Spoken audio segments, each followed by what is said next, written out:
Greetings Exiles, BullShifter here, back with another Let's Play video. So tonight we'll probably just be playing for around an hour, just like we did last time. Feel free to go ahead and ask any questions you may have in the chat, but we'll just start off with a little bit of random mapping tonight and possibly transition into doing a little bit of synthesis, since we are kind of limited in the amount of time that we do have left for synthesis, as it's only got about 5 or 6 days left. So yeah, this league is almost over, so get ready for that Legion hype. Brand new league, it's going to be awesome. Going to be a lot of fun.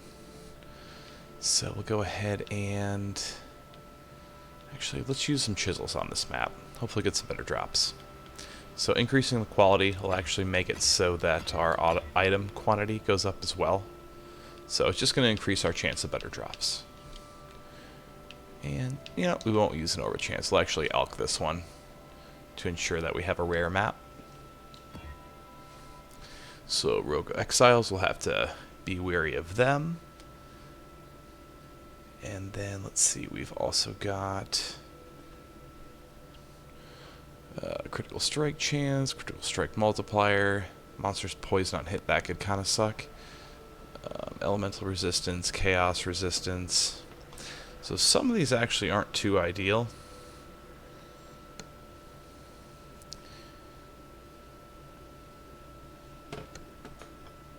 So I think we'll actually go ahead and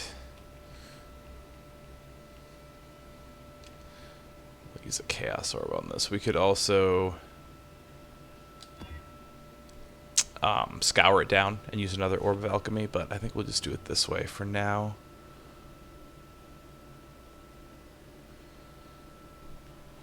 Let's see, rare monsters, curse of the enfeeble. Ooh, reflect elements. See, that's, we're getting some terrible rolls here. Hopefully we make this worth our time. Humanoids, magic monsters. That's absolutely fine.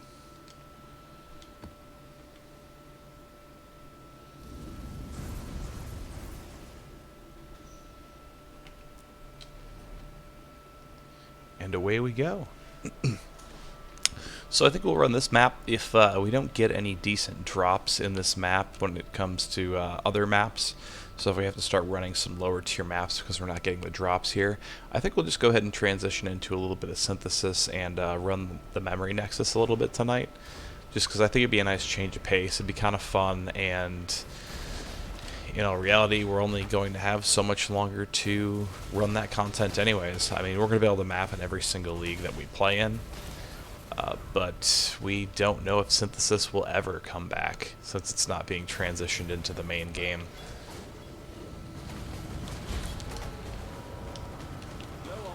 So hopefully we don't struggle through this map too much. We shouldn't in theory, but couple of tough mobs can kind of wipe out quite a bit of progress. Let's see, half our energy shield gone right there in one hit.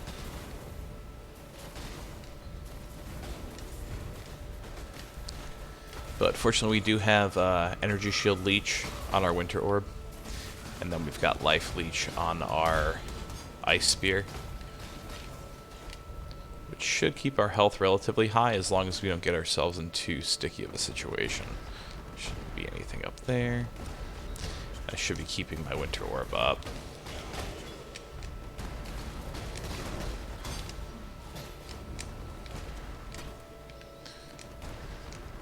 So hopefully everyone's having a good week. Getting back to the swing of things after the holiday weekend. So I kind of like it when these abysses kind of backtrack towards areas we've already been to, because we know the area's already clear aside from the abyss monsters. So we'll curse him so he gets some mana regen. Actually went the opposite direction, kind of curled around there.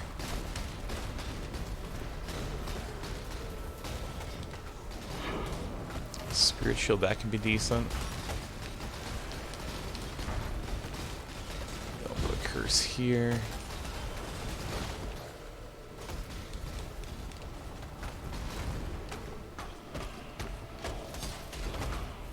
A couple orbs of fusing, that's not bad. So basically, at least the way I kind of run through it in my head, about 3 orbs of fusing, pretty much the equivalent to a Chaos Orb.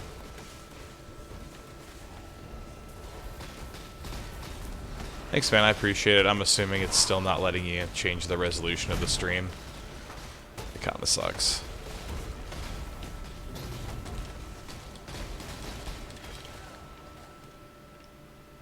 Hey, how's it going tonight?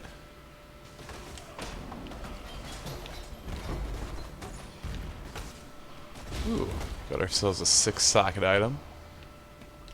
Superior gem. Looks like we got Einhar in the house. So we got an Einhar beast here.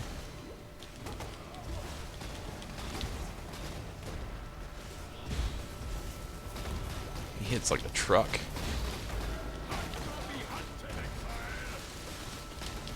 About time you showed up, Einhar.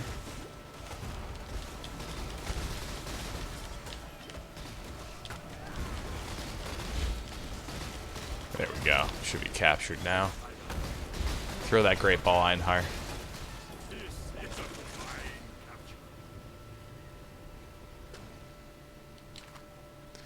Happy to have you guys in the stream tonight.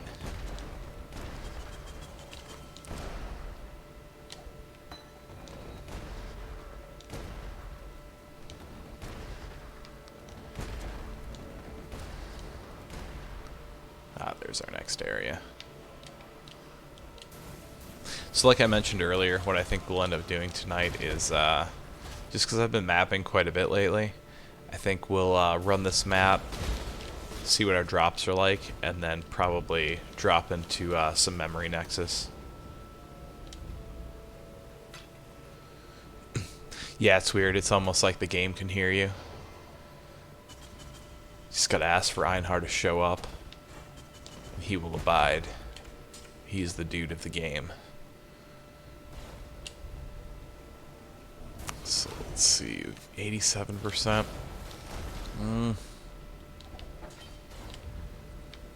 Don't know if I want to risk running that memory or not, I suppose. So a lot of the additional content can kind of be risky to run, just because the mob density is so much higher, especially in these Nexus memories. Or I should say these fractured memories. But worst case scenario, which actually looks like we're kind of stuck anyways. Oh, maybe we can get out. We got out. Okay. If you start getting overwhelmed in these fractured memories, you can always just go ahead and run into the blue collapse. And crap. I was hoping we could still pass through. That's the thing, if you make the wrong decision on where to go initially, sometimes you're just screwed. You're not going to get anywhere. Oh, 2 modifiers on that one. I still haven't, granted I haven't done a lot of synthesizing, but I still haven't synthesized one with 3 implicits. I've gotten 1 and 2, but I think the 3 implicit synthesizer, the fractured items, really only show up in the actual memory nexus nodes that reward fractured items. Oh my goodness. There we go. Now that is a drop right there. Exalted Orb. That is fantastic. That is my first one of Flashback League. Super stoked. That is fantastic. Glad we could get that one on stream. That's the drop of the Flashback League so far for me. It is way better than my Tabula Rasa even.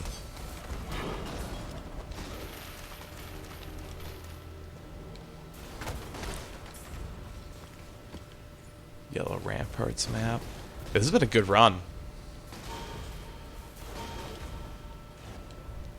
It's been a fantastic run. We've got Einhar here, we got an Exalted Orb, we've gotten some maps.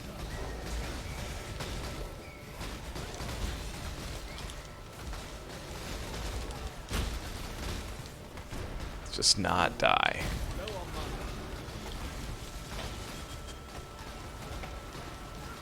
Come on, Har, throw that Pokeball.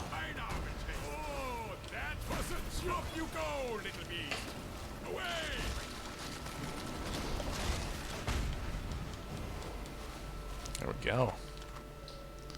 Sorcerer Boots. It's a white strong box, not too concerned with that. Grab this piece, and then I'll see what kind of other currency we've gotten in here. See if we can upgrade this thing. Yeah, we can at least turn it into a magic item. Freezes you when active. So what I do with these, my flask that's assigned to right on the D-pad actually makes me immune to freezing. So what I'll do here is charge up my Winter Orb, pop that, and then activate this. So that way I completely negate that freeze.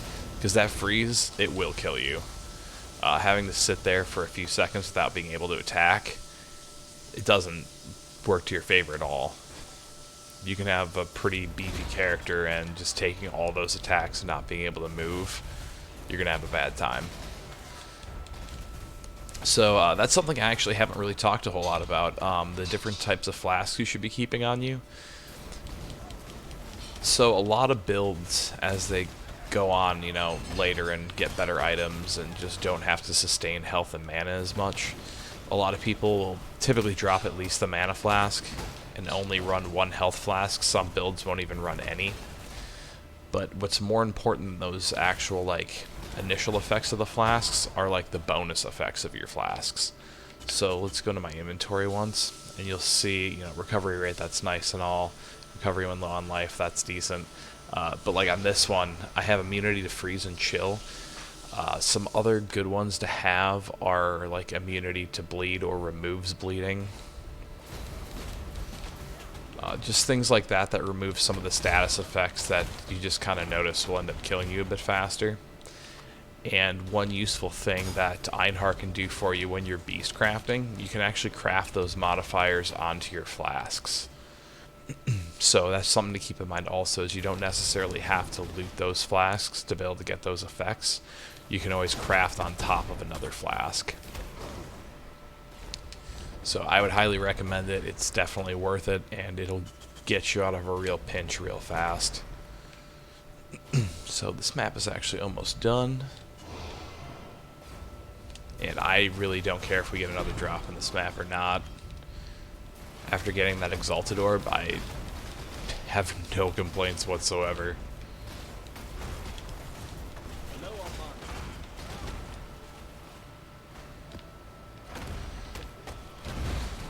Ooh. Hit him with some Ice Spears. Get our Winter Orb going, that'll finish him off. So I've got plenty of belts saved up for Regal Orbs at this point, to be honest, so we're just going to go ahead and skip that. 8 monsters left on the map, not concerned with that. We'll go back to our hideout.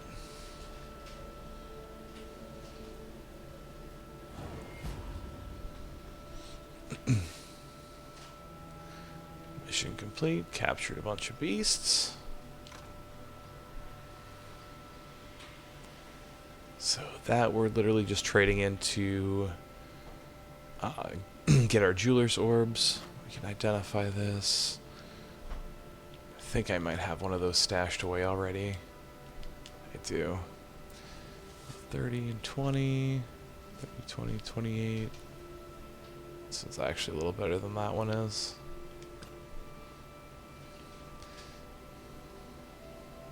I kind of like the stash away one of every unique.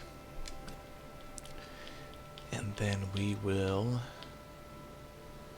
set that. It's actually my third one of those. We'll set that aside just in case we end up running into some more unique items to trade in to get another random unique. So we'll see if this Spirit Shield's any good. A lot of increased spell damage, increased energy shield, triple resistance. Let's see. I still kind of like what we have equipped now, but I do think that's worth putting up for sale, just in case someone else can use it. And honestly, like at this point in the league, it's just a rare item. I'll probably take whatever anyone offers me for that. These are actually pretty nice too. 79 to maximum life, 40 to maximum energy shield. The percentage to the energy shield, some more intelligence, which also goes to energy shield. That's actually pretty nice. And we'll just throw those in there too, see if someone can use them. That's Sash I don't really care about. So we'll go ahead and sell these extra items off to Einhar, who did us solid in that last map.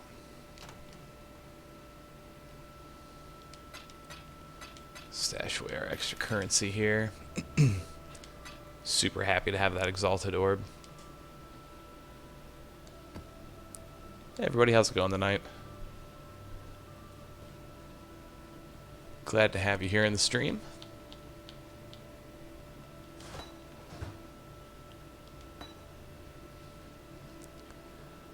So admittedly, a few minutes ago I probably had my best drop that I'm going to have possibly for the rest of the league. We just ran a tier 8, or maybe that was a tier 9 map, and got an Exalted Orb out of it, so that was pretty awesome. Well, hey dude, glad you could check one of the streams on Twitch. Good to see the YouTube crowd in here. So let's see, we got 6% left. Just to kind of change it up a bit here, I'm going to go to the Memory Nexus. So I haven't really done a lot in the Memory Nexus. I made my YouTube video on it, but like even in the streams, I haven't really touched it at all.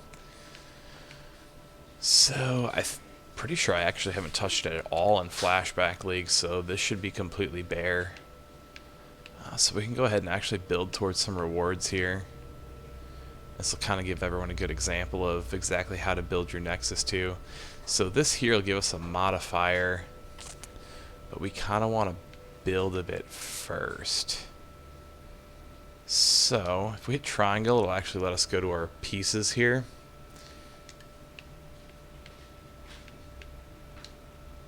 And let's see.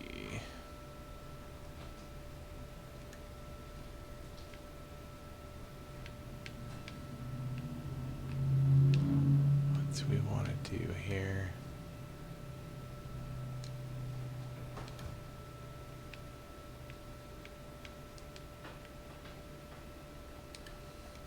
So we can probably just build out this way.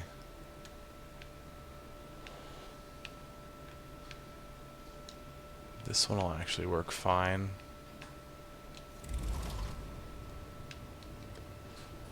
From here, we should be able to place some more.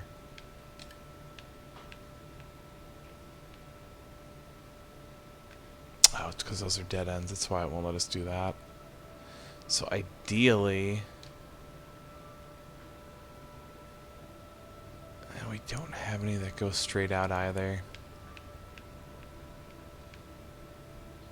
So ideally we would want to put a 4-way out here, because the way that you kind of want to build out your Memory Nexus is you want one that's not going to be affected by modifiers. Well, one that you're not going to directly place the modifier on here, because you want to place it on a middle piece that's going to have 4 adjacent pieces, so that way you're getting the modifier built onto 5 different pieces. Oof, that's harsh. That's alright though. I mean, you could always take that item that you just got and actually, you know, hopefully sell that for the amount of currency that you bought it for. So from here we should actually be fine. And then we go ahead and put this 4-way piece here. And then we literally just need to place something. Yeah, we'll just place a bunch of 4-way pieces around it too.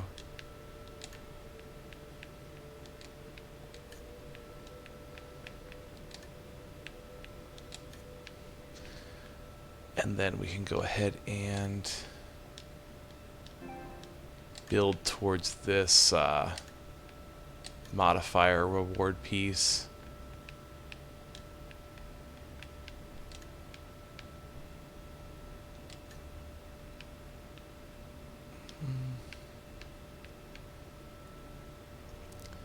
So actually, let's see, that piece is... Oh, we shouldn't have activated that.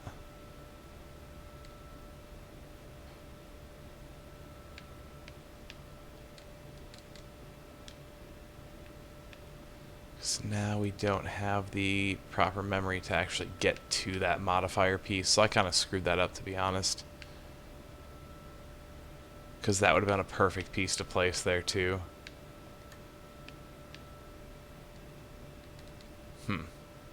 That's too bad. Well, not a big deal. We'll just go ahead and work our way down here anyways, and just grab that reward on the end there.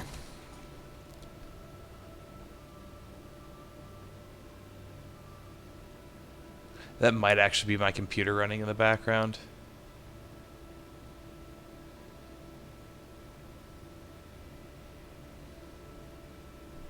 Yeah, absolutely. I'm glad the buffing up your resistance has helped. The game can be pretty unforgiving if you have low resists. That's always the first thing I check for. Then after that, you can work on building up your health. Is always a universal one between pretty much every build. And then it's really just a matter of if you're trying to run armor or if you're trying to do energy shield or evasion.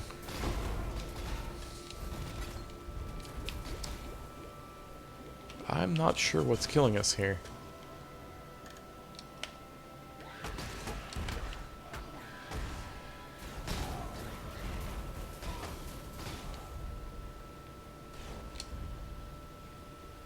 That was weird.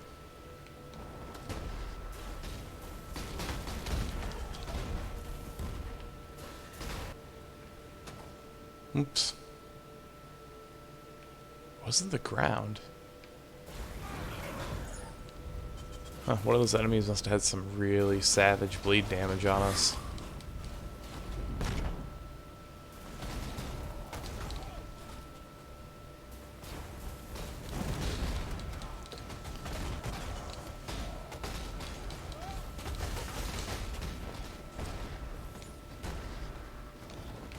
I hate those vines.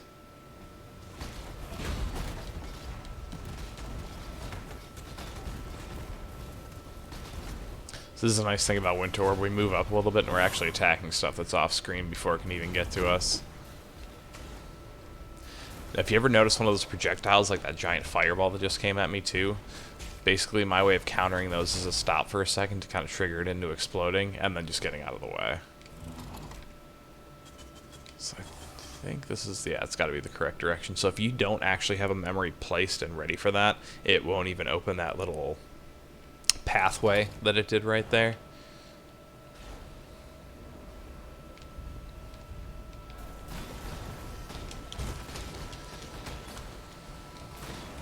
Now, one thing to keep in mind that's different with these memories as opposed to the fractured memories is if they're not deteriorating, which you can see that it's not because the little blue like void areas aren't growing, they're just staying where they are. So if it's not deteriorating, it's actually not going to drop all of your items at the very end. So you need to actually pick up your items as you go, which shouldn't be a huge deal just because if it's not deteriorating, you don't really have to rush through anyways. But just something to keep in mind. We hit level 86. So if we rip here, it's not a huge deal. I'd like to not rip anyways.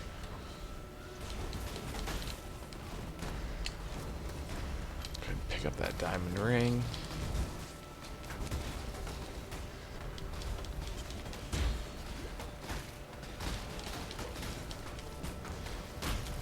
And since I picked up a lot of these pieces that we laid in the memory nexus in higher level areas, the monsters are actually going to be higher level as well, which is also going to help our loot, so it's not a bad thing either. As you can see in the upper right hand corner that it's monster level 76. So these are definitely all map pieces I picked up while we were, well, all Nexus pieces that I picked up while we were mapping. So that's what will happen if you actually try to trigger into an area that doesn't have a piece laid yet. It's going to bring you to this screen to essentially prompt you to say, you know, hey, drop a map piece here.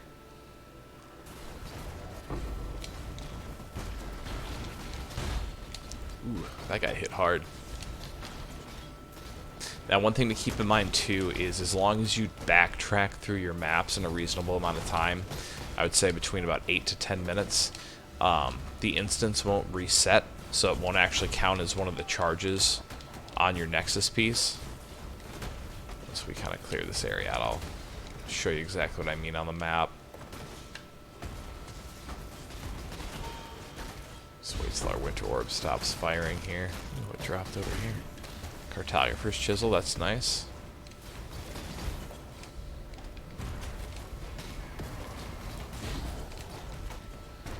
Alright, so let's just go and venture into this next area, and I'll show you what I mean by charges on these pieces.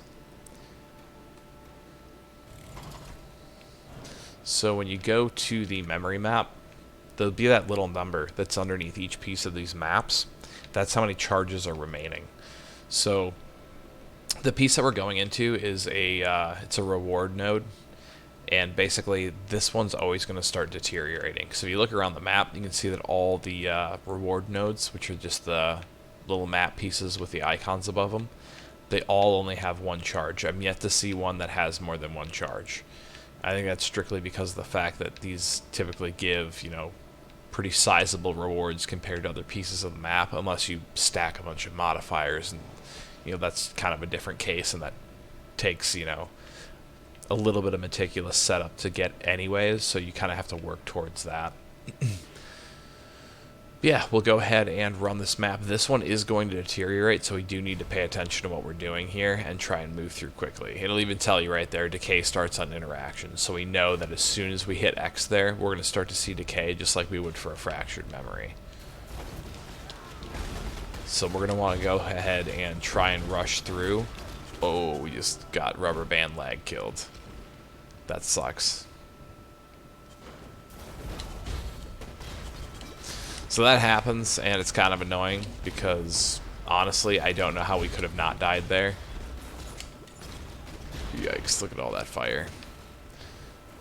And I've run into that more and more lately. When the game first launched, it could just be the fact that there's more enemies on the screen, so it causes the game to lag out a little bit more. But yeah, that rubber banding is the worst because, you know, you'll use your movement skill to get past your enemies, and then it'll just pull you right back. You got caught there. So we didn't get that reward, unfortunately, and that death kind of had a lot to do with that. But and that'll move any items that we had. So we'll grab the jewel at least. Might as well grab the ruby ring and the whetstone. Let's see if the jewel's any good. Cast speed with fire skills, cast speed, and strength and intelligence. So it could be decent for some builds, doesn't necessarily do a whole lot for ours. Circlet. Again, doesn't really do anything for our build.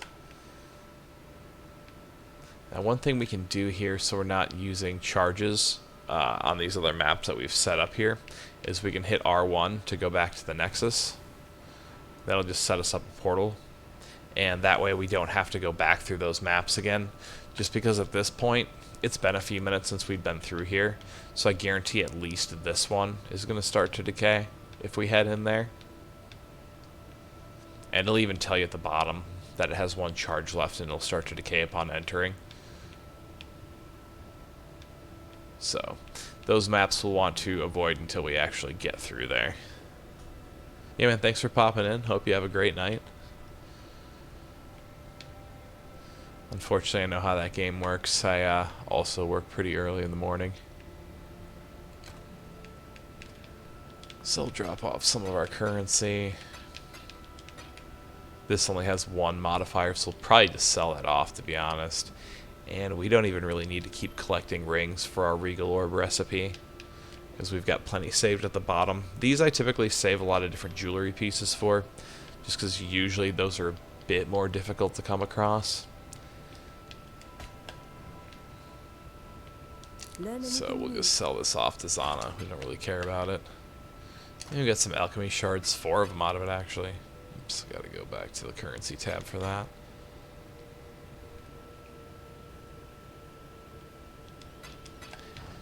Let's see what else we can actually do here. We might actually go right back to mapping just because I kind of screwed up this Nexus setup here. Yeah, because we want to get another map piece to put right here, so we can connect to this modifier piece that's sitting right here. The modifier piece, it'll typically give you 2 modifiers, and it'll also give you some other decent rewards as you run through the map. So I think we'll go ahead and pop back over to our hideout and run another map. Hopefully complete a decent fractured memory that actually gives us that map piece that we need. So we look over here, and we do have a tier 9 map. Underground River, just a gray. So what we'll do here, because I'm going to have plenty of chisels at this point between what I'm going to continue to loot and what I have right now to run the rest of the league. So we'll just use 4 of those. If you use it on a white map, you only need 4 to get all the way to item quality 20. Now, if we would have done this in the opposite direction, or the opposite order, and would have used an alchemy orb on it, turned it into a rare map, and then gone ahead and used our cartographer chisels, it would have taken 20. So always use your chisels or your upgrade items on items while they're still white, as opposed to upgrading them fully and then using them, because you're going to save yourself a lot of them that way. So animals, vulnerability, extra damage is lightning. Less recovery, right? So it's not ideal, but I think we can deal with it. Let's see. That's just 1 passive point. I'm not going to waste time evaluating that right now. So we'll stick this in here. Now, as you actually run through and do more of the storyline map missions, you're going to get more options of different modifiers you can apply to your maps through the actual map device itself. But they do all cost chaos orbs. So I've just been kind of running the very top one because it's free and it's, 5% increased quantity of the items found. So it's a nice little free modifier that it adds on.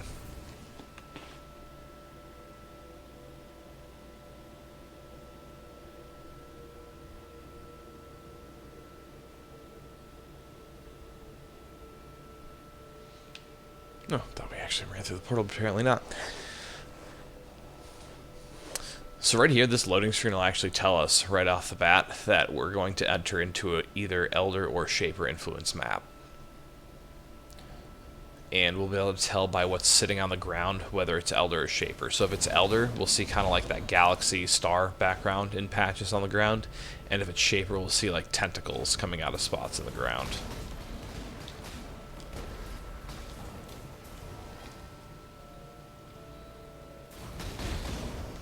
Actually forgot we died, so we actually had to reapply our buffs there. So I actually haven't seen any patches on the ground yet, so I'm not sure if we're in an Elder or Shaper influence map. Chaos Orb, already off to a good start.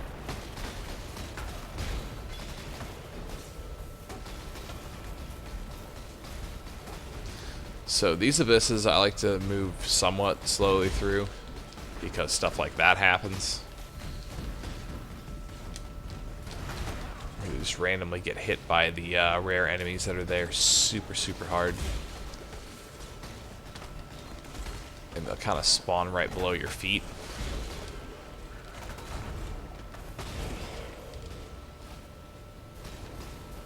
Ooh, very cool. So we actually get to travel through the abyssal depths.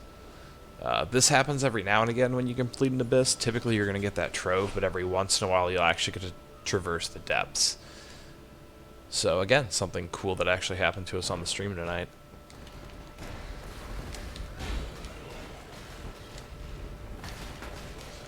Now this should give us a pretty decent opportunity at getting some good loot here. Hopefully we'll get some abysmal jewels, maybe some rings that you can actually slot those jewels into. So that's just a blue one, but we can still take a look at it.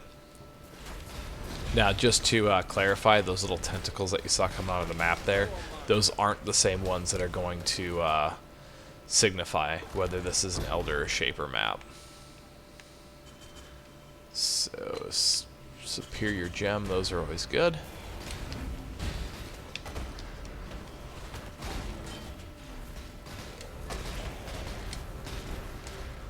And these are fun little areas to run anyways, just because they're a little different.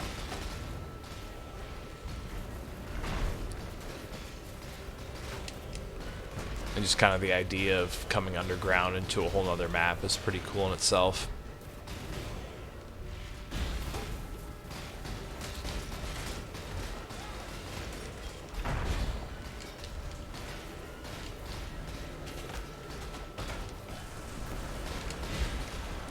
Go back out of here for a second.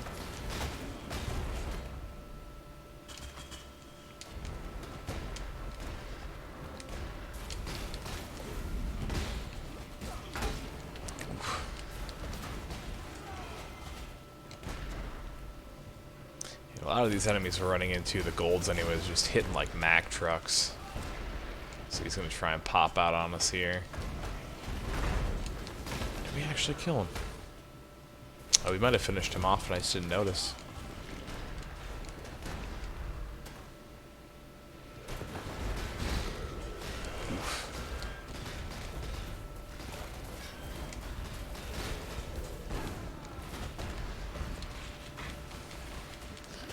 So as you can see, a lot of the loot opportunities from here comes from the fact that you get a lot of like high quality enemies showing up. Like I think we've run into at least a handful of rare enemies already, which also gives a solid opportunity for some XP. XP gain's not going to be super noticeable at this point in the game, just because I mean we're at level 86, so it's going to be kind of a slow tread towards gaining levels at this point. I can kind of show you too. So, I mean, if you're looking at the experience till next level, I mean, it's literally 1.5 billion XP until I get to the next level. So, it becomes a bit grindy, especially when you take into account that, you know, if you die, you lose 10% of your XP, you know, towards your next level. And it's not 10% of what you currently have, it is 10% flat. So right now it shows that I'm at 6% towards my next level. If I died, I would be right back at 0%. Now it's not going to subtract levels at all, which is good. But, you know, if you die a few times, you can go from, you know, being close to your next level to being an hour or so away in a real hurry.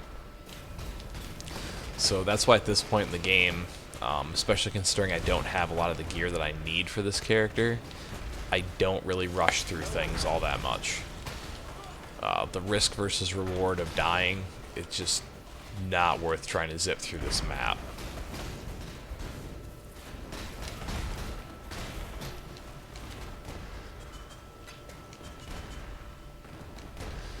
Now, if I had dual bell timbers and a frost furno hood, I would probably just be zipping right through, but since I don't have those items and they would be super useful for this build, I'm just not really in a position to be rushing through. Unfortunately, I know I won't get bell timbers by the time this league is over. With that exalted drop, I can most likely get my hands on a frost furno. If someone asks for an exalt for it, it's actually a pretty fair price to ask, just because a frost furno is a pretty rare item. You can only get it through a prophecy from Zana, and I mean those prophecies are completely random, so there's not really a way to grind to ensure that you get that aside from just finishing as many prophecies as you can, praying to RNGesus and hoping that you get the prophecy that you need. So those who have been fortunate enough to actually get that prophecy and get that item have absolutely every right to ask for an exalted orb.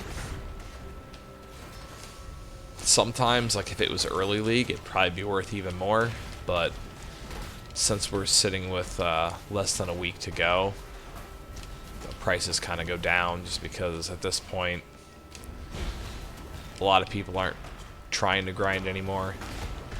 They've kind of accepted where they are in the league. I'm actually not even sure if anyone's hit level 100 yet. I've seen on the leaders a lot of people have been around level 97, 98.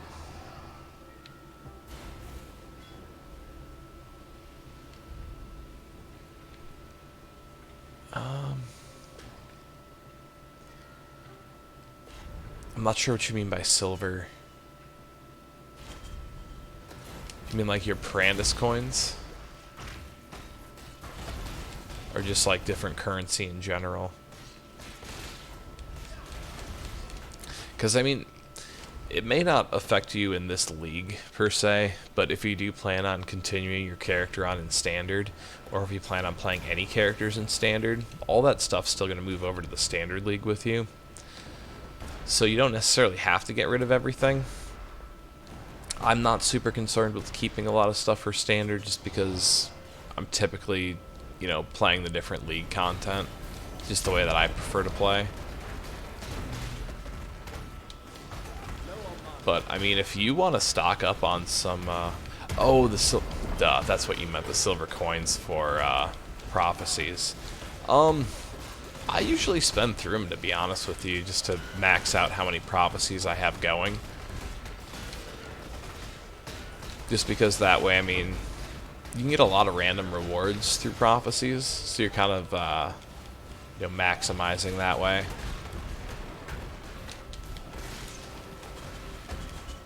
And later on in the game, you're going to get a ton of silver coins anyways. Tier 6 map. Oh, nice. So we actually did get a belt with an abyssal socket in it.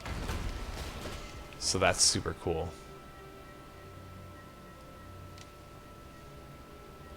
So what that means is those abyssal gems that only drop from abysses, typically you can only socket those like any other jewel in your actual passive tree.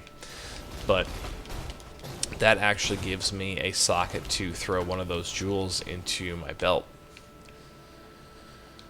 So, health regen's nice. Armor I don't really care about, so that's a little unfortunate, but considering it has a socket, it's probably worth me actually spending some currency to see if I can re-roll some of that.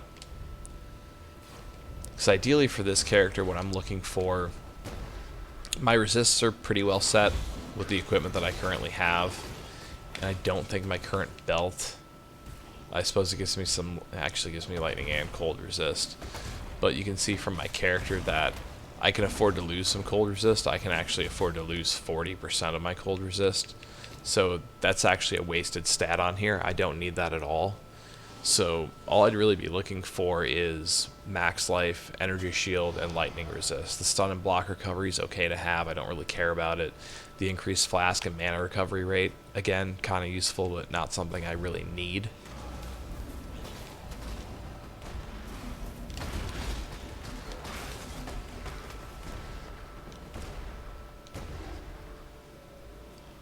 So honestly, if I could roll that with some energy shield, lightning resist, and some extra life, that could be a really good item. Because then I just put one of those abyss gems in there and gain some extra benefits that way also.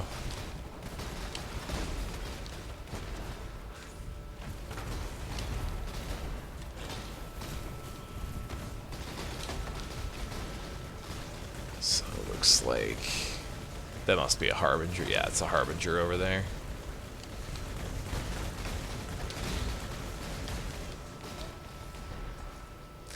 And Harbingers are definitely some of the content in Flashback that can get you killed in a hurry, too. They spawn a lot of enemies. You get hit really hard by quite a few enemies at the same time. Oh, we didn't finish them. Oh, there's two. That's why. And I've been running into that more and more lately, too, where I'll actually run into two Harbingers in the exact same area, and that's pretty brutal. Or am I just dealing with the remnants of one? Ooh, an Exalted Shard.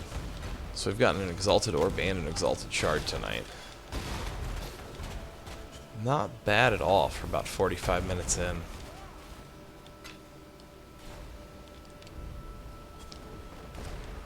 Tier 9 map showing us some love tonight.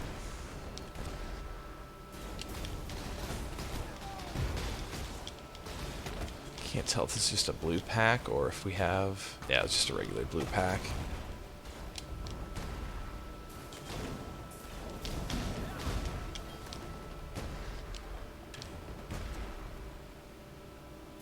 So we actually haven't seen Zana on this map yet either. But she should pop in.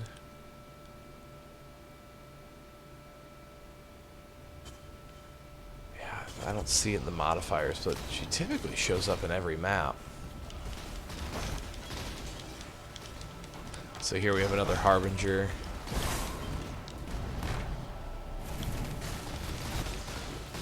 We're gonna get out of here before we corner ourselves. Oh, we got killed anyways. Maybe I should just stayed there and attacked. So I think that's actually going to negate all the experience that we've gained since we leveled up. Oh, no, we kept a little bit. So we're at 4%. So we were at 14% leading into that. So whenever you die in a map, use that as an opportunity to go ahead and stash some stuff away. I'm not going to waste too much time on it here. We'll actually kind of move this stuff around here and just head back in, because I'm not going to grab that much stuff yet in this map.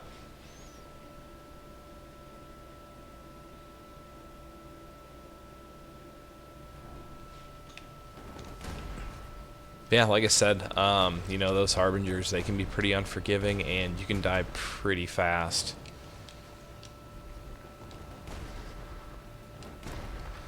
This build is a little squishy. Even with the correct items equipped, we'd still be a little squishy. There's that rubber band lag again. But the big thing is, if we have the correct items, typically our DPS output is going to be so high to the point where we're going to kill most things before they have a chance to kill us, which is more or less the theory behind this build. Our effective health isn't horrible, but it's not really good enough for us to sit there and face tank anything. Especially when they're hitting for that much. And a lot of it has to do with the map modifiers. Like if we were running this as a normal white map and they didn't have, you know, all that extra increased damage added to them from the map modifiers, that would also make this easier. But, you know, with no risk comes no reward. And we probably wouldn't get the drops that we've been getting either if we were just running, you know, normal white maps and not upgrading them to at least magic, so at least blue.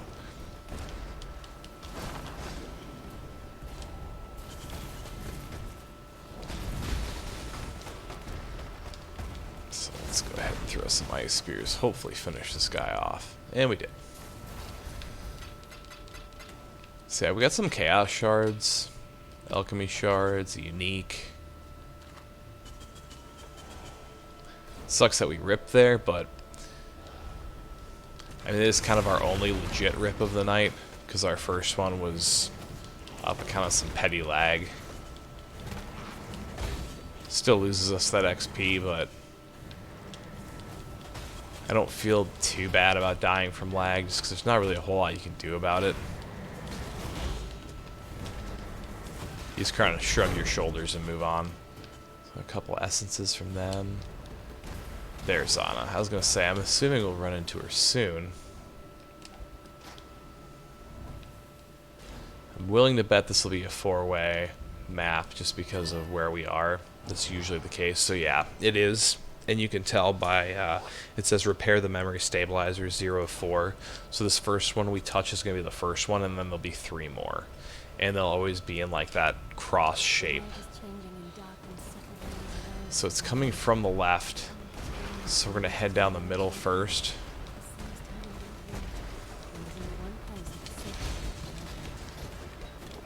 So like I said, you can see there's huge mob density here. It didn't actually register. Now we don't need to pick those up because it's going to pop back up on the collapse. So we're going to look for the upper part of the map. When we died. Ugh, great. So I probably got a little overzealous there, but really wanted to finish that map out. So now we have effectively lost all of the XP that we gained. So we'll identify that. I'm actually going to stash that away. This is just out of our inventory. This could be good for an elemental build for an archer. We'll stash away our essences. Put away our map. And put away all this currency that we just got.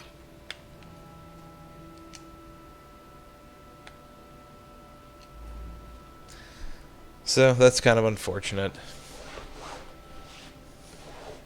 But at level 86, there's a few days left in the league. My goal is to get to level 90. So, I mean, as long as I can put together a couple of decent nights of play without having any deaths, which is definitely doable. With that Exalted Orb, I should actually be able to purchase a Frost Verno off of somebody, which should make a pretty big difference because it'll make it so that my Winter Orb, I'll be able to then put that into my helmet. Now, the greatest thing about Frost Verno is the fact that 1, it gives you a +2 to all fire and cold skills, and 2, it automatically applies level 30 Ice to Fire gem to it, which is kind of the big appeal to that item for this particular build. And as you can see right now, with where I have my Winter Orb, I'm actually using Cold to Fire support, so it'll make it so I can actually take that off and put a different support gem there, so it's just going to up my DPS. Yep, we were too slow in the fact that we died.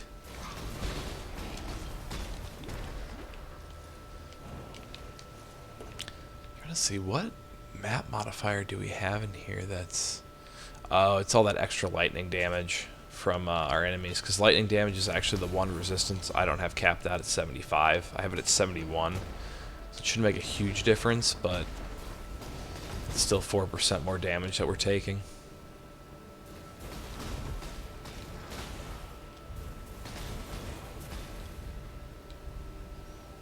But no excuses, I just need to play better.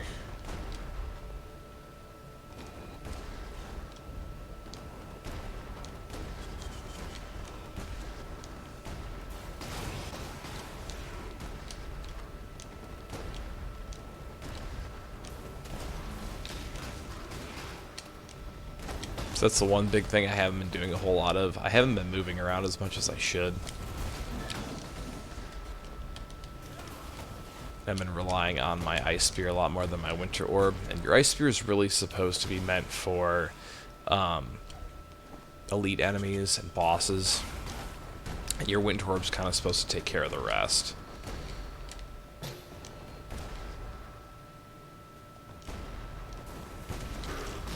But admittedly, I haven't gotten to play a whole lot over the last couple days. Typically when that happens, I don't really run my movement as well as I should.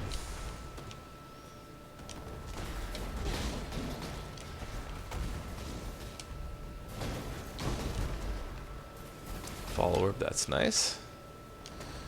So I can't complain about our drops at all tonight.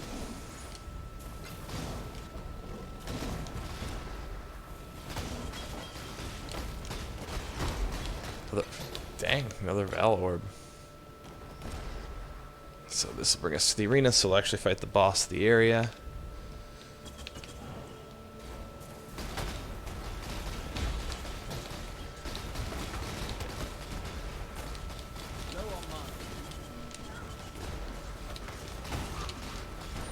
And even the boss, Winter Orb will do decent damage against.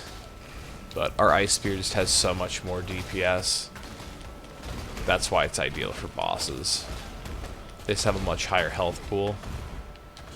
Actually, I don't even know if this was... Yeah, this wasn't an Elder or Shaper influenced map, so I'm not sure why we got that load screen every time we came in. Heavy Belt, I'm wondering if one of those is mirrored. No, they weren't. They're completely different. So sometimes you'll get mirrored items to drop, and literally all that means is pretty much an identical version of the other item that dropped with it.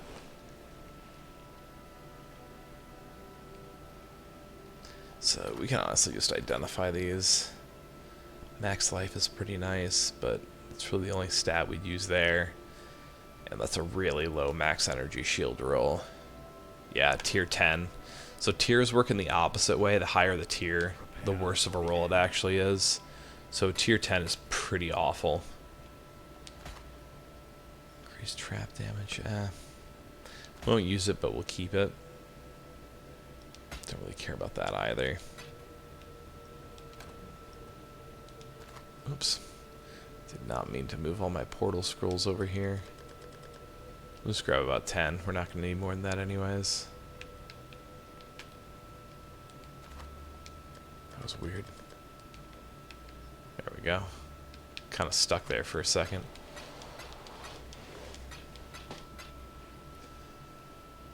And put our maps in there. Actually, we have a currency shard here.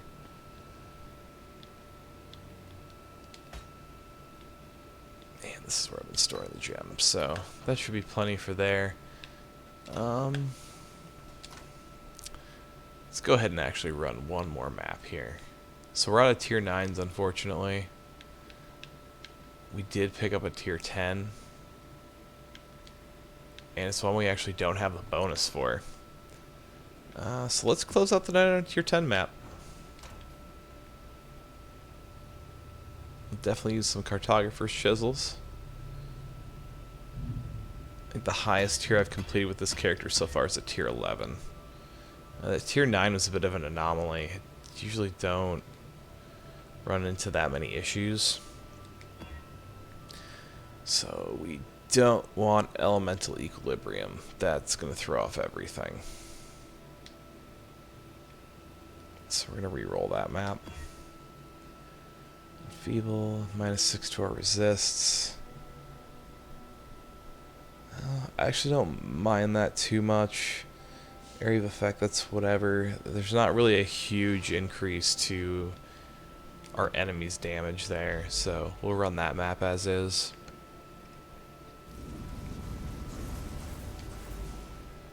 We'll try to somewhat run this map a little quicker. We'll see if this one actually is Elder, Shaper influenced, or if we're just getting that loading screen again. I could have sworn every time I've seen this loading screen like it's an influenced map, not just a normal map. So that was a bit odd.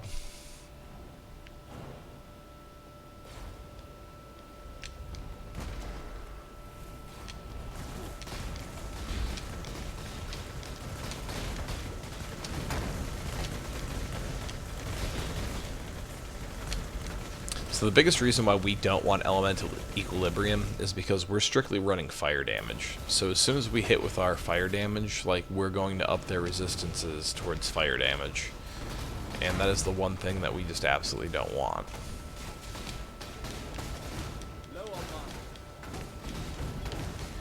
So we kind of cheese in doorways here.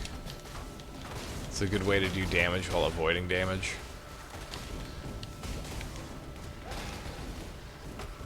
It's the King Leonidas strategy they use in 300. You basically pin them all in a smaller area. Makes it so their numbers don't matter. Worked for the Spartan Empire, works in Path of Exile.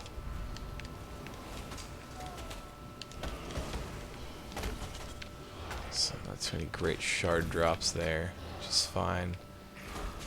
Get our winter orb going for this guy. Finish him off. Is that really another Harbinger in there? Sure seems like it.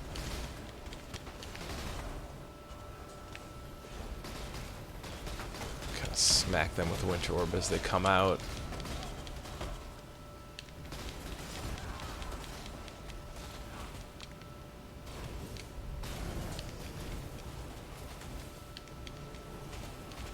Yeah, we've definitely got another Harbinger in here. You can tell just by that that totem that's sitting in there.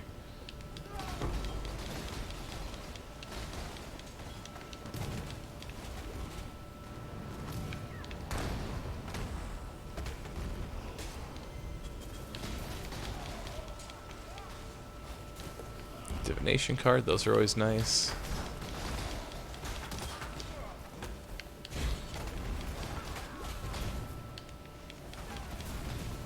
Harbinger's actually in that room over there. But if he wants to keep spawning all this stuff outside that room... Ooh. Yeah, he was literally standing in that doorway.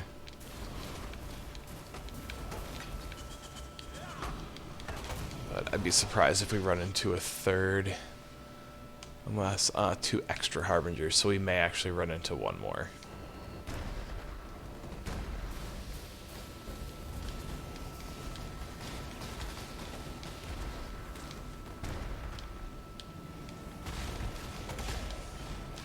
Yeah, just some peon skeletons there.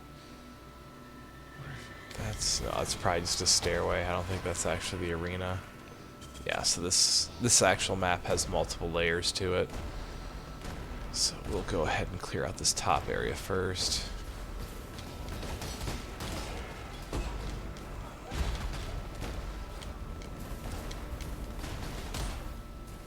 Chaos Orb, so we actually made back the Chaos Orb that we spent re-rolling the map. So that is nice. And that's one thing that mapping is kind of all about. Once you reach the end of the game, it's really about spending currency to make more currency. So like, we could roll a map to be a rare, but honestly, if it rolls modifiers that we're just going to struggle running, like if, you know, we're doing elemental damage and our enemies all reflect elemental damage, that's not a map worth running. If we're relying on mana, health, or energy shield regen, and the map's giving us a 30% penalty to all those right off the bat, it's probably not a map worth running. So you spend that little extra bit of currency to re-roll it. Now because of that, it's going to be a lot more cost efficient to, you know, run like blue maps as opposed to yellow maps, but at the same time, I mean, we used, you know, a Chaos Orb to re-roll this map, and we gain that Chaos Orb right back. So literally everything else that we're picking up is profit. And we're going to die a lot less because, you know, we weren't stuck with elemental equilibrium for this map, so, you know, we're just going to be in a much better place. So not only are we, you know, counting all of our extra loot as profit, but also the XP that we're getting from this map that we probably wouldn't keep, because if we had kept those original modifiers, we'd be dying and losing all that XP.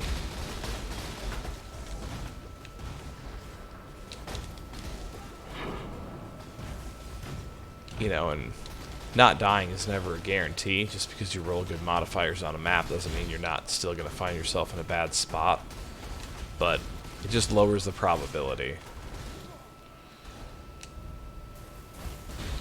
So we looted a tier 9 map there. And that's the other thing I feel that I always want to loot when mapping is more maps. It's really disappointing to run, you know, like a tier 10 map and have like a tier 2 drop.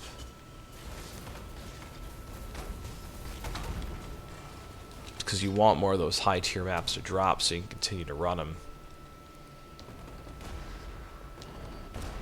So that, I suppose we can go to this upper left hand corner. More rubber band lag. I'm hoping we see some sort of performance upgrade with the next patch for the Legion League. Especially with the potential of how many enemies we might be able to actually fight at once during Legion.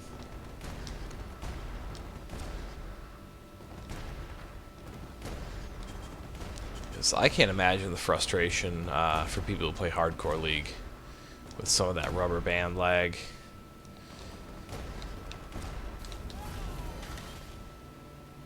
You know, especially if you're trying to like race, like in the Flashback League, and you started a hardcore character, rubber banded back and died right away.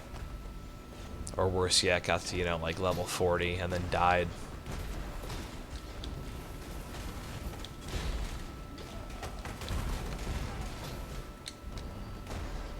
That's kind of why I've never really been a huge fan myself of running hardcore. Just too many different variables to, you know, when you'll die and when you won't.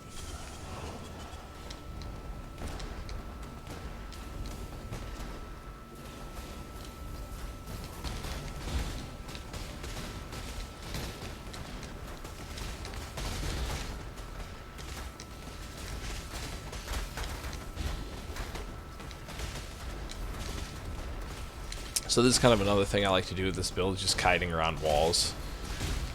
Because since I have that energy shield regen, as long as I get a few hits with Winter Orb before I back out, like, I'm going to regenerate all that shield.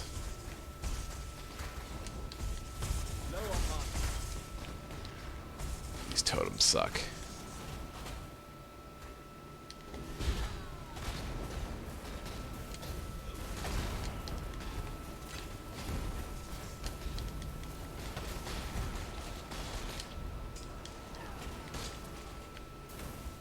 Huge fan of those whirly-dirlies either. So we're going to work our way around and come back in through there.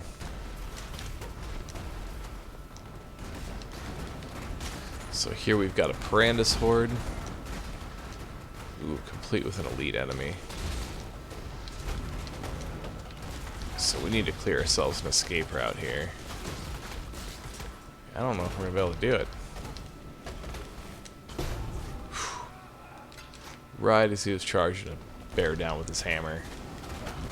Killed Thor right in his tracks.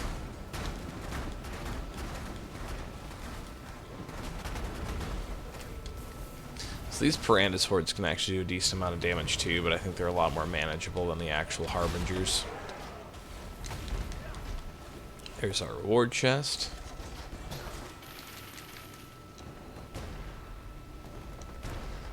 We've got Zana. Ooh, we've got a Trial of Ascendancy in here.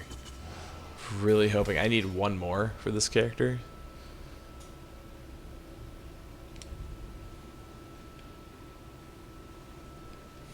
Yeah, especially if you run a summoner build. If you run a summoner build, you'll actually end up lighting up your screen all on your own. Which is why it's kind of funny that, you know, that's the build that I originally created for our Let's Play guides.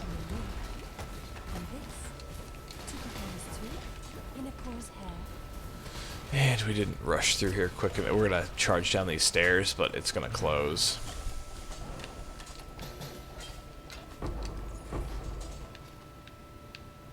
Oh, we got an Elk Orb, so that's nice. So we literally have earned back all of our currency.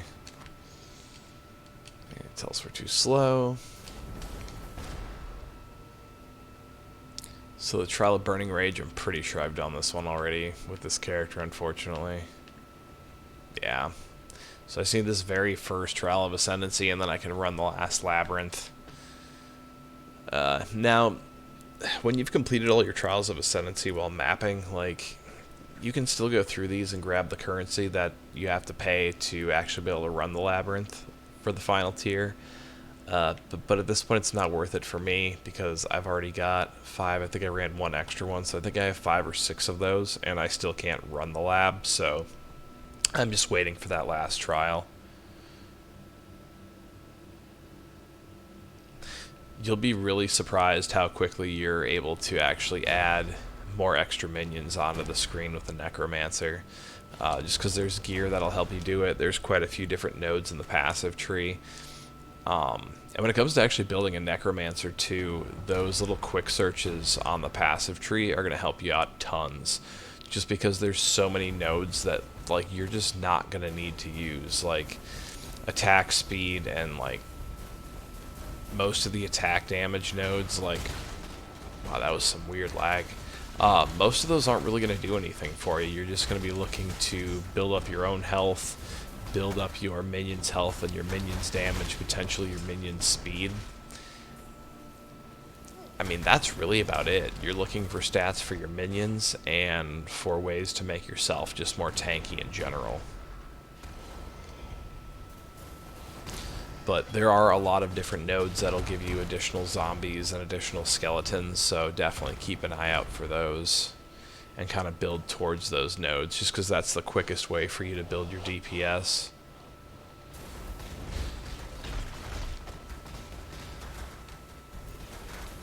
Also, if you can get a helmet called the Baron Close helmet, it's a great item for necromancers. With it being closer to the end of the league, you should be able to find one at a reasonable price, but given it's the PlayStation 4 trade market, you never know.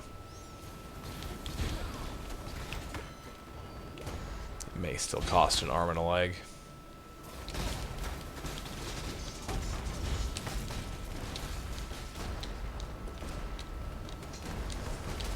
Another Pirandus horde. Or you just try catching all these guys right through the door.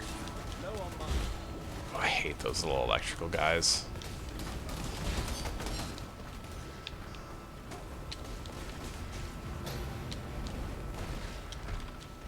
One, I don't like them because they do lightning damage, which we don't have as good a resistances for as everything else. The other reason I don't like them is they're not as easy to counter as the giant fireballs. They don't seem to be as gullible with when they explode. They know how to get you.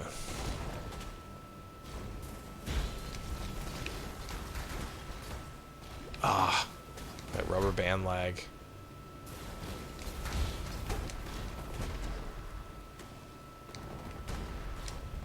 I think this is actually the most I've ever seen it in one night.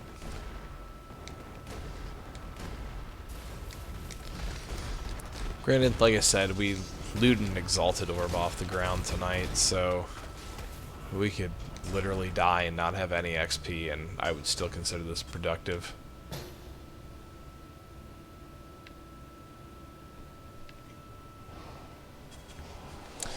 Following other people's builds definitely isn't a bad path to go. Just make sure when you're doing that you're kind of reading through exactly. They may not describe it in their build, but try and think in terms of, you know, while you're reading their build, you know, why they've picked specific nodes, why they're doing certain things. It'll help you in the long run not only understand people's builds and get you prepared to create your own builds, but it'll also help you out for if you select a build that maybe you can't get specific uniques for, so it kind of hinders your character. It'll help you figure out ways to move around it. Because unfortunately that is going to happen where, you know, you're going to start building a character and you're going to see like, oh hey, he uses this unique and I didn't realize how much this build revolved around this unique. And you're going to find yourself, you know, essentially trying to craft different items and grab different skill nodes based off the fact that the unique that he's able to obtain on PC is a lot cheaper than it is on PlayStation.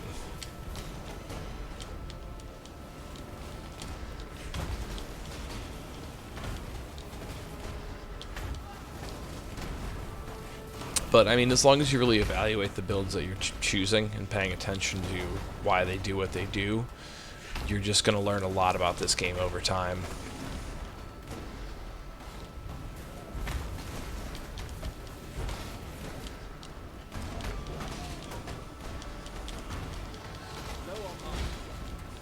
Like at this point, regardless of like what uniques I loot, I've made enough builds to the point where I can kind of make one on the fly. Like the Necromancer that I used for the original Let's Play series. I picked all of those damage or all those passive nodes pretty much on the fly. I was pretty much building it as we were playing, and it turned out pretty good. Like, it wasn't the greatest character in the world, but it sustained. It got through the main story. It'd be interesting to see how far through mapping we could have gotten with it.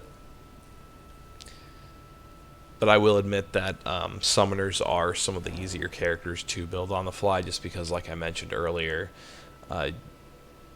you're not having to focus on so many skill nodes specifically. So that would be decent if we're using lightning damage.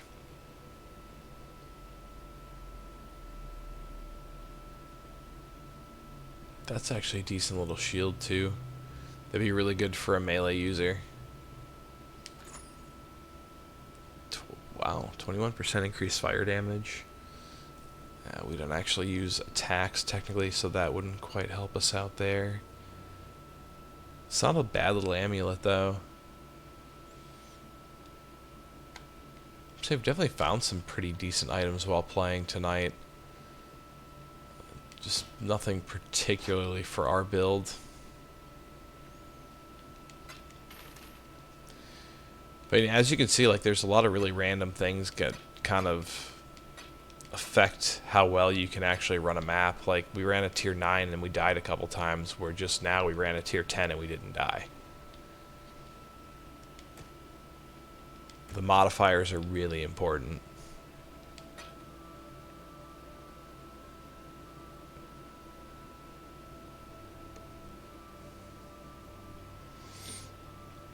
Don't be afraid to spend currency to help you out with linking, gem sockets on an item that actually does have, decent affixes on it, especially if you're, I would say, once you're around like that level 35 to 40 area and beyond that, you can kind of start using small amounts of currency, just because you're going to need to if you don't really want to spend, half the game scouring for those specific items. Actually, I'm going to put that in my sale tab. Someone might actually be able to use that.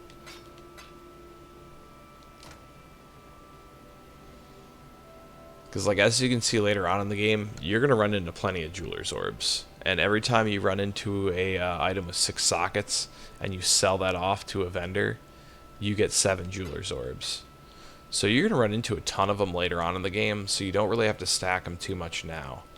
One thing that'll help you out too is when you're trying to upgrade the amount of sockets or the amount of connections that an item has, if you increase the quality on it, it'll actually raise the probability that you get full connections or that you roll full sockets.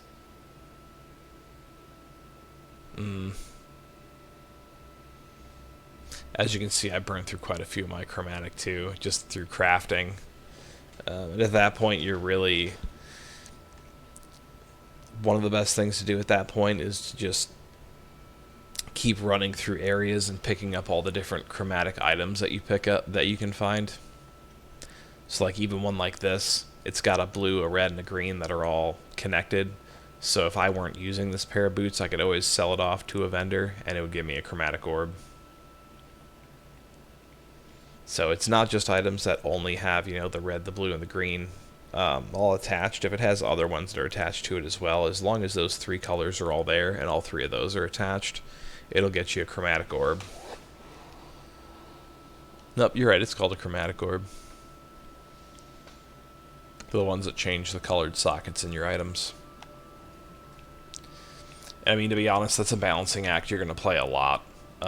Mid to late game is trying to figure out, do I keep this item that has better affixes, or do I keep this item that actually has all the different gem slots that I need where they all connect? Typically, you're going to lean towards the items that have the correct gem slots that all connect, at least at that point in the game. But as you progress on even further and hit those higher levels, your affixes are going to become really, really important. So yeah, once you go ahead and get all of your gems socketed and connected and you have them running the way that you want, try to at least keep a lookout for items that have solid affixes for you at that point, and put a couple away in your stash. And as long as you're not out leveling them, or you're not finding, items with better affixes, replace them over time. Like, say if you're trying to stack health and energy shield and one specific resist, keep stashing items away, and as they progressively get better, just take the one out and sell it off, so that way you're not using a ton of stash space. And then when the time comes where you hit that wall, hopefully you've gathered enough chromatic orbs and jeweler's orbs and orbs of fusing at that point to where you can go ahead and basically just craft that item to get the sockets that you need, the colored sockets that you need and the connections that you need. And make sure you always do it in the order of, roll your sockets first, obviously, because rolling sockets is also going to change the colors. So don't use your chromatics first. Use your jeweler's orbs first to get the correct amount of sockets, and then from there you can. It depends. You can use your chromatics after that to make sure you get the right colors, and then use your orbs of fusing to get the right connections, or you can use your orbs of fusing first, so that way, just in case, maybe you have an item with 4 sockets, but the skill you're using only needs, 3 of those connected. You can always run your orbs of fusing first, so that way you've got, 3 connections and 1 just kind of hanging out, and then use your chromatic orbs to try and, roll the right colors, or, vice versa can work as well, but it's most important to make sure you've got those correct amount of sockets before anything else. But with that said, I've actually run the stream a bit longer than I had initially planned to tonight. So I'll probably cut the stream off here. I will be uploading it to YouTube for anyone who unfortunately wasn't able to catch the whole stream, or just wasn't able to make it into the stream in general. But I hope everyone enjoyed. Hopefully, you learned a couple things from this stream as well. That's always my goal with the streams is, 1, to have fun, 2, to get a chance to kind of interact with everyone who, participates in the YouTube channel and, just wants to hang out in general. And then obviously, I want people to take away a couple of pieces of information from the streams that maybe they didn't know before. So have a great night, everyone. After this, I'm actually going to stream a little bit of It Lurks Below. As I had mentioned in my video earlier today, I wanted to kind of give my first impressions on that game, just because it's something that was single-handedly made by the lead programmer of Diablo 1 and 2. He's probably my favorite person in the games industry, so I'm actually really excited to try out his game. So anyone who wants to check that out, I will actually be streaming that here on Twitch right after I get that all set up. So if you decide to join me there, I will see you there. If not, I will see you hopefully on the next stream, same time on Friday night. Thanks again for joining me, and until next time, may the RNG be with you, always.